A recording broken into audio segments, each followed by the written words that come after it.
video, we'll take a look at creating a frequency bar graph in StatCrunch with 2.1.25.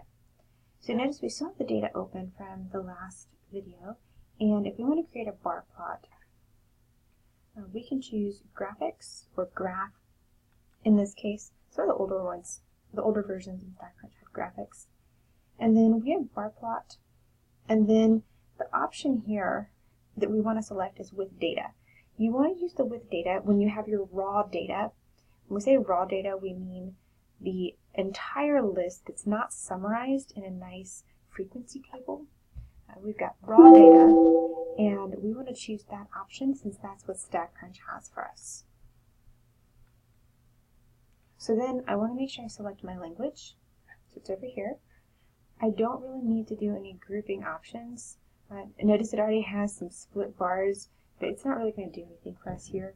You can either change this to frequency, relative frequency, or instead of proportions that it usually does with relative frequencies like 0.2, you can have it do percents.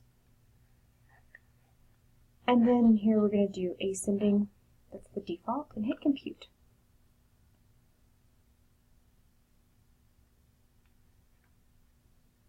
It looks like I hit something to edit here. So notice it gave me a bar plot, and I can make this bigger if I want by just expanding.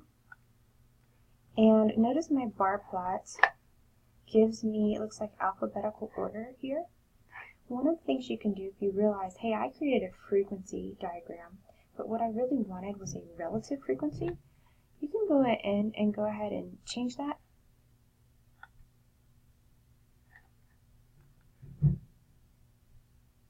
And I actually chose the one within the category, and we don't really have any categories, so if we wanted to, it's going to do the same thing to do the relative frequency there. But notice it changes your y-axis, and notice this 0.4 is really representing 40%. So we can change these options and kind of edit our graph a little bit afterwards. You also have the options to save it. You can like save it to a desktop or a flash drive, copy, or do a couple other things with it.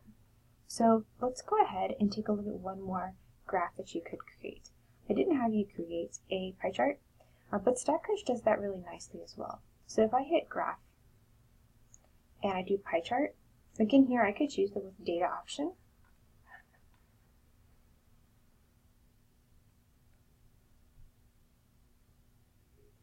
And notice it doesn't really know what to do with these colors, and sometimes like the Russian, you'll notice there's not space to write it, so it doesn't write it.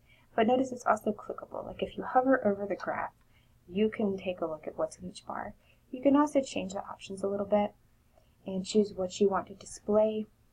It's not the greatest pie chart ever, but it gets the job done.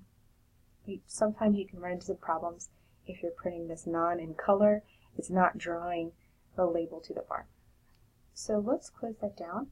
And then in our next video, we will take a look at working with quantitative data instead of qualitative.